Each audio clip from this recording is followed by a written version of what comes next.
What's up, ladies and gentlemen? Aaron Nagler here with your Talking Football with Andy Herman. I love how this is now our thing, Andy, and it's week 17. I missed you last week. Don't ever do that to me again. But here we are. The season's almost over. When the hell did that happen?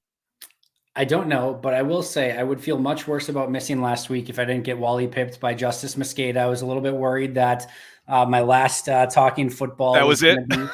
Yeah, that was it. All right, Justice is in now. Andy's out, so I I've think had you were in Justice very good on hands. before. You know I'm always calling you back. You're my guy. Absolutely, Come no, on now. but you were in good hands with me out. Is the point? Justice is the Indeed. best. No doubt. No question about it. Talking about in good hands, the Packers are in good hands with Matt LaFleur, Aaron Rodgers pulling the trigger as they do each and every week. Let's start on that side of the ball. Let's start with the offense in this game. Once again, if there is a nit to pick, and there always is, it's the slow start yet again.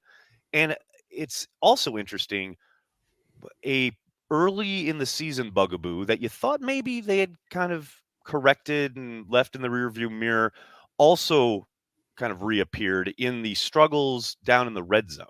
How much of that do you think was, they're not obviously practicing a whole lot outside. They're getting a little bit, but I mean, you kind of getting acclimated to the fact that it's bitterly cold outside and you're trying to run your offense, etc.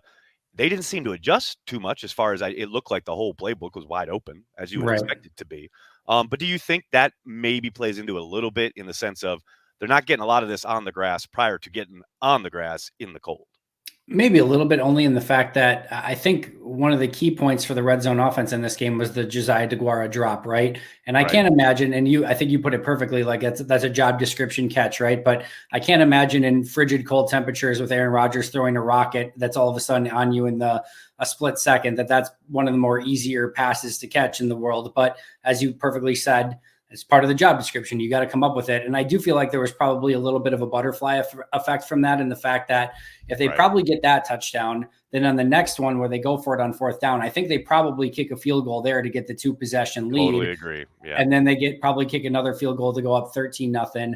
So I think if you get 13 points there instead of 6 because of the drop by DeGuara, it probably feels a lot different. And we're probably having a much different conversation of, all right, they had 8 red zone trips. They got 5 touchdowns and 3 field goals. All right, that seems pretty darn good. But the one drop leads to then a maybe more aggressive fourth down call in the next drive, and everything, kind of seems a little disjointed. And all of a sudden it's 6-0 when you feel like it should be maybe 17-0. I think that's maybe the only thing that leaves you wanting a little bit more from the early start in that game. But again, I don't think it was necessarily, we can nitpick play calling and stuff, but again, if DeGuara catches a pass that's there for him, I don't think we're having as much discussion. I do love the fact that even though those first few, 3 drives, they end up with 6 points. The next 5 red zone tries, they get 4 touchdowns and a field goal, and it looks much better the rest of the way. So hopefully that's something that they can carry over through the remainder of this, I guess this last game, but more importantly, the postseason. See, what I'm so heartened by in that response is that you just referenced something I said on the watch party, which means you're watching the watch party. That means a lot, You man. also said it in your notes, in your gut reaction. Not at all. Not at all. I don't know what you're talking about. Now, yeah, I mean, that's where I usually come up with the stuff that I put in gut reactions. I mean, it is a job description, right? I mean, and I understand he's still a very young player, and I do not doubt for a moment that is a rocket ball from Rodgers in a freezing cold night. It's probably getting up on him real quick. All of that is understandable, but you still got to make that catch. There's no doubt about it. You got to make that catch. Talking about Aaron Rodgers, it's still fascinating to me. What are we now? 17 years into this guy's career. The throws he made to Devontae last night, especially in that opening drive, the one up the right and then down the left to Devontae, where it looks like an extended handoff to the point where Devontae legit barely puts his hands out on the deep one on the left side. I mean, if Aaron Rodgers can throw like that in that weather, I mean, good luck. Why would that kind of leads me into why are people like some fans so dismissive of or think that getting home field advantage is a bad thing for this Packers team? That kind of blows my mind, especially after watching that game last night. I mean, Lambeau is an ultimate advantage in my mind. I don't think there's anything that's a disadvantage for Green Bay playing at Lambeau. Not a single thing. I think If it's going to be a throwing game, I trust Aaron Rodgers to throw better than any other quarterback in that weather. If it's going to be a running game, I really enjoy what Aaron Jones and AJ Dillon did. Yet that was the picture perfect thunder and lightning. That's the blueprint, right? If you're drawing up a blueprint for what thunder and lightning tag team running backs look like, 12 catches or 12 attempts ish, touches ish for Aaron Jones, over 100 yards, couple explosive plays, looks like a little jitterbug running around the field. And then in classic power punch you in the face running back form, AJ Dillon doesn't get a run over 9 yards, but Minnesota felt every single one of those 80 plus yards that he put on him, to the point where on that last touchdown run in classic power running back cold weather form, they didn't want anything to do with him, and he just ends up walking in the end zone and dragging Minnesota Vikings along the way. That's it, right? So I don't have an issue with that. If it's a defensive football game, awesome. I think Green Bay is going to be able to hold up in that regards. You get the fans, you get all of it. There's literally nothing that I see as a disadvantage from this team playing in the cold weather. Couldn't agree more. You took every word right out of my mouth. Talking about the staying on the offensive side of the ball, we mentioned Josiah. I mean, we know what Devontae can do. It's interesting to see who's going to step up week by week, game by game, and who knows, they may get Randall Cobb back here sooner rather than later, which is exciting. But last night was a classic. Okay, not getting a whole lot from MVS, but here comes Alan Lazard. What a game by Lazard! That touchdown catch where he skies over the DB. It's just so kind of heartening to see a team that, again, didn't come out gangbusters, wasn't like lighting the world on fire offensively in the first quarter. But man, they have so many different ways to kill you. And last night it was Alan Lazard's turn once again to, okay, you want to roll coverage to Devontae. I mean, I don't think I like Alan Lazard's chances against any secondary member who isn't getting help. And I know there are plenty of great corners out there who are going to do really good work against him. But Aaron Rodgers is going to put the ball in a place where probably Lazard is the only person who can get it. Their timing is impeccable. It's like, that's to me something that's kind of underappreciated still 17 weeks into this about, I mean, yes, you have this great receiver in Devontae Adams, but the fact that you can have a guy in Alan Lazard, 6 targets, 6 catches, a great touchdown, and don't forget the work he does in the run game. I mean, what a ridiculous kind of bunch of riches the Packers have. And I don't, again, it still seems to get pigeonholed like, oh, it's Devontae and a bunch of other guys. Yeah, it's unfair to Allen that, Devontae's playing at such an otherworldly level that 11 catches for 130 yards just is like, well, that's just another Devontae game. Where Right. then, like, Lazard goes 6 for 70 or whatever and a touchdown. And it's like, oh, well, that's whatever. But that was a really, really great game for Allen Lazard. The first thing I'll mention about Allen is you can just tell he's playing with a different level of confidence right now. Even his first down celebrations after the catch is obviously Right. the touchdown catch. Like, you can just see him playing with legit confidence. I think it's one of the really underrated aspects of what Green Bay needs in this postseason run, because as you and I have talked about in the past, we know teams are going to do everything they can to take away Devontae, specifically in key situations, right? It's a 3rd and 13 and you need to convert. That ball is not going to Devontae. And we know that potentially Randall Cobb can come back. But the ability to have a receiver like that can win those one-on-ones, those contested plays when Rodgers needs a security valve over the middle. I just think having somebody like that is playing at a very high level with a ton of confidence and making those contested catches, and in a playoff scenario where we know, I think this has already been a season where they've been letting defenders get away with a little bit more of some pushing. A little bit more. I totally agree. I can't even remember the last time there was an illegal contact penalty. We'll see pass interferences, we'll see holdings, but you're not seeing those illegal contacts, those 5 yards, plus down the field. And in the playoffs, that's going to be this. Well, you would think it's going to be the same exact thing, if not more. You never know.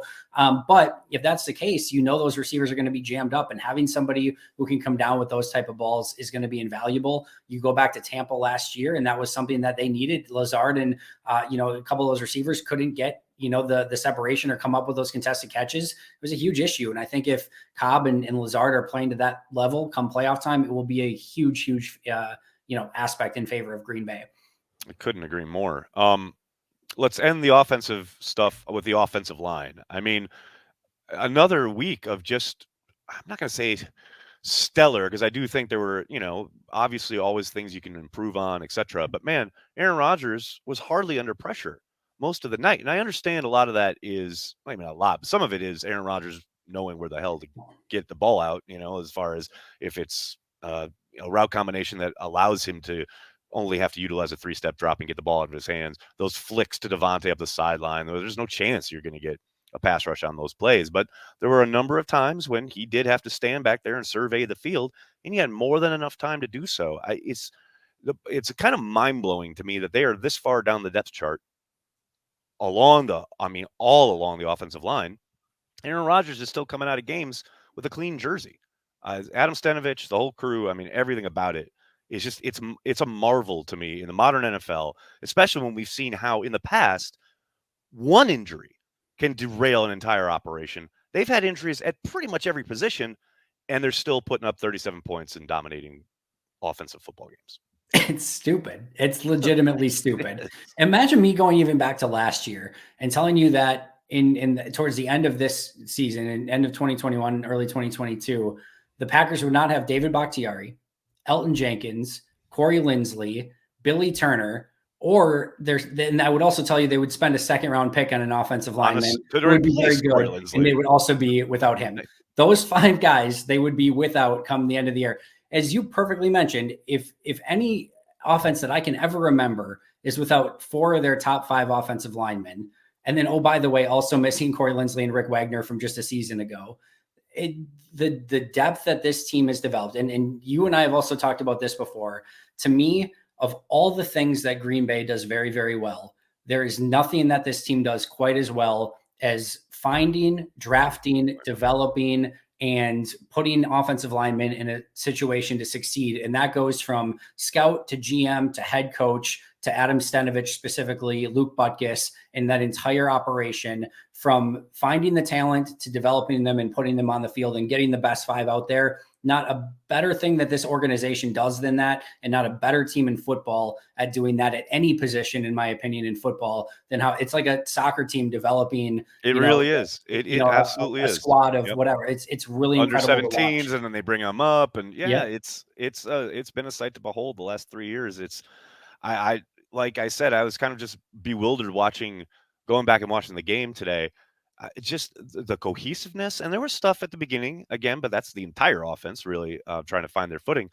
But man, as the game goes on, they just really settle in, and there's just no, and the Harrison Smith has given this team issues in the past, and Mike Zimmer has, hell, just a couple of weeks ago in Minnesota, Mike Zimmer dialed up some pressures that gave them issues. Last night, nothing. And going left to right, undrafted left tackle making his first starts this season. Left guard is a 6th-round pick from a year ago. Center is an undrafted journeyman over the last 6-7 years.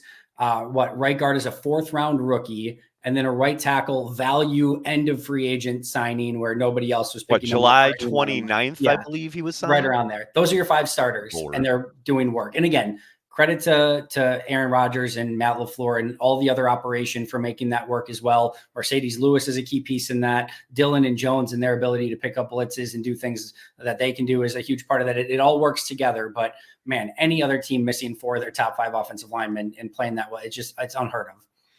Let's flip it around to the defensive line, the defensive front. And let's start. You got to start, I think, with Kenny Clark. He played a whale of a game last night. It's nothing we're not used to. Watching the Packers, we know going back to the last couple games, but especially that Christmas game against Cleveland, run defense, old bugaboo, kind of rearing its ugly head.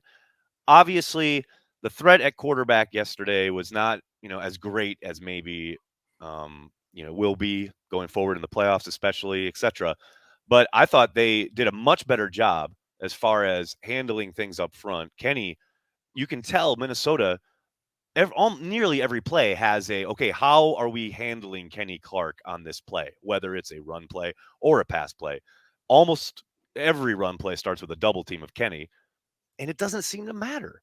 And it's not like he's making the play, but more often than not, he is disrupting the play to a point where someone else, whether it's Tyler Lancaster, Dean Lowry, one of the backers, they're going to make the play, and you're not, at least yesterday, look at Dalvin Cook. He was a non-factor for a team that you would have thought would have to lean on him heavily to have any chance in this game.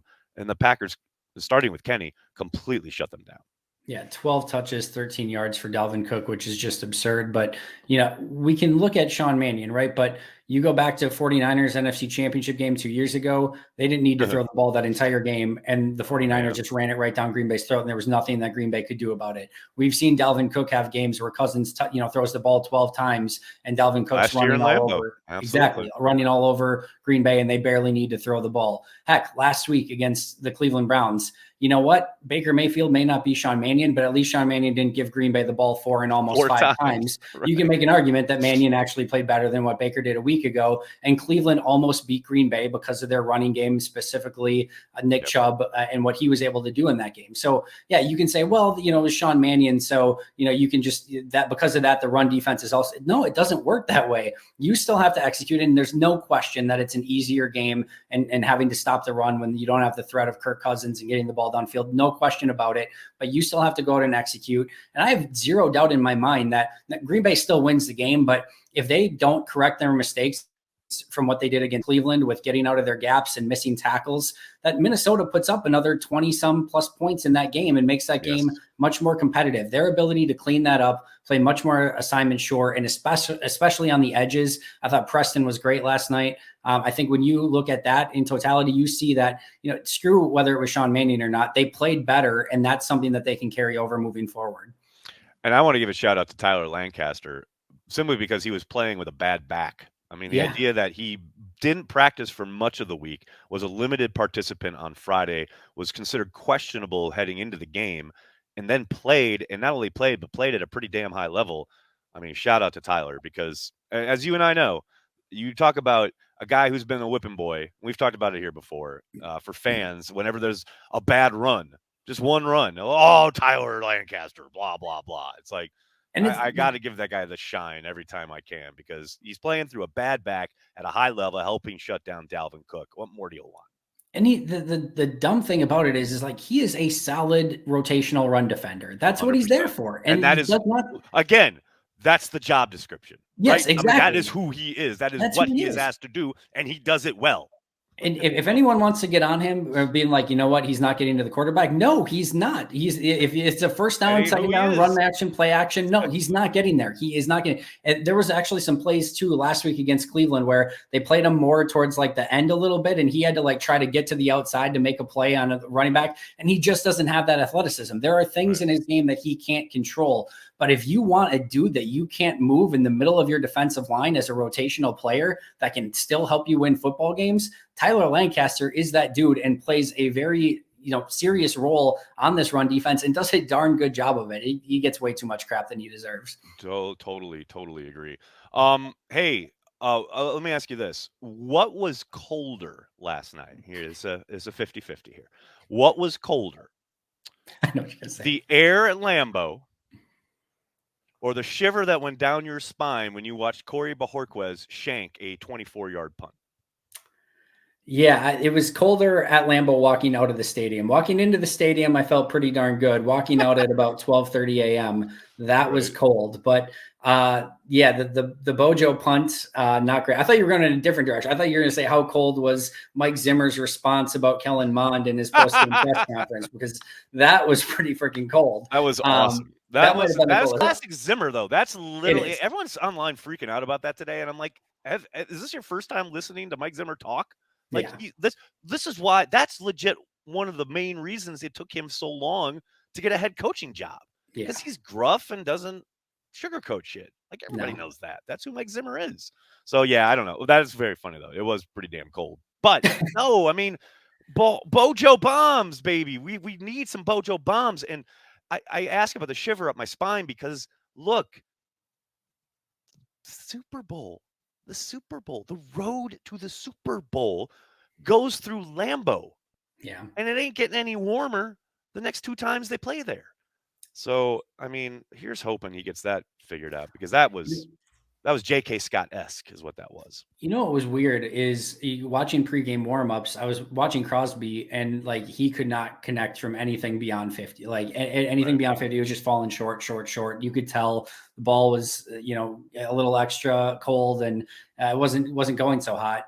Right. Bojo was bombing the crap out of stuff, and I'm like, oh, that's not going to be an issue for him. And then Crosby comes into the game. He's kicking balls out of the end zone in the actual game, and Bojo's the one shanking him. Like, I think Bojo's going to be – you could tell he was he was frustrated with himself after the punt. He was on the sidelines, and you could just tell he was pissed at it. But I think he's going to be okay. He wants to be really freaking good, and you can tell he really cares about it, and you can tell there's an art to what he does. I do think he's going to be fine, but yeah.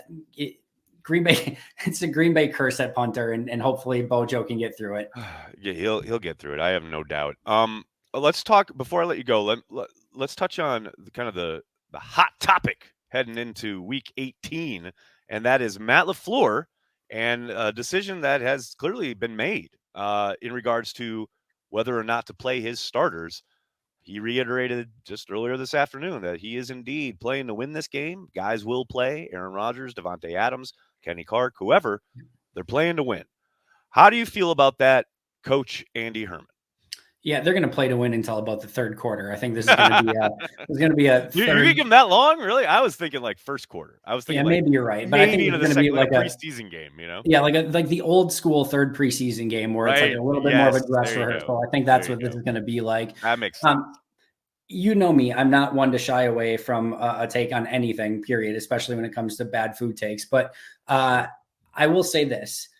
If Matt LaFleur and Aaron Rodgers and Devontae Adams tell me that they think it's best that they play in this game and that's the way that they're heading, I trust them unequivocally, all three of them with that decision. And I think if that's what they ultimately decide to do, regardless of what happens, I'm not going to second guess it afterwards, because I think there is this weird rust versus injury risk debate. And I do believe that no matter what Matt LaFleur does, if it goes wrong, he will be screwed either way. Right. So if he goes out and somebody gets hurt in those first couple quarters that those guys are playing and Green Bay doesn't win a Super Bowl because of it, he will hear from it. If he sits everyone out and they come out flat in that division game and they all of a sudden lose a game because of that, he will hear about it. And I just think that he has earned enough. And I think that those guys have a big enough pulse on this team of what is best for this team, that whatever they ultimately decide, and it sounds like they're going to play some players, through at least some of that, then I agree with it. And I understand it. I think the only thing that I would have an issue with is if they went halfway on anything, meaning that Rodgers isn't going to play, but Adams is going to, if your starters are going to play them together, play them for the beginning of that game and let them be in that rhythm. Like everything is normal. Don't let something that's out of rhythm or out of your norm cause you to all of a sudden step one way when you're used to stepping the other. Just do the normal. And then if you get to that point where you're going to put the subs in, then put the subs in all at once. Yep. I agree with that. I mean, it's the thing where, in that point that you made towards the end is the one, as far as Matt LaFleur having his finger on the pulse of this team. And obviously he clearly welcomes feedback from his player leadership. He's talked about that a lot this year. No doubt Aaron Rodgers and he will talk, and Devontae, what have you. But if Matt had not gotten to this point in his young coaching career in Green Bay, where there wasn't ample evidence year after year of this guy pushing the right buttons more often than not and knowing his team and what it needs at nearly every turn, then I'd feel a little more trepidatious about it. But to your point, he's been right most of the time when he makes these kinds of calls when it comes to his football team. And here's the last thing I'll say on it too is, if there's any coach in the league that's going to play this conservatively, he doesn't play his guys at all in preseason. He barely practices. If a guys need a day off, they get a day off. He is the most player-friendly load management coach in the league. So if he's saying they need to play, if this guy is saying they need to play, they can't have this much rest. If this coach is saying that, they probably need it. That's where I'm at with it. Makes a world of sense. Andy, I can't thank you enough for talking football with me again, buddy. Thanks so much. Make sure you check out Andy's work all across the internet. Pack a Day podcast right here on Cheesehead TV.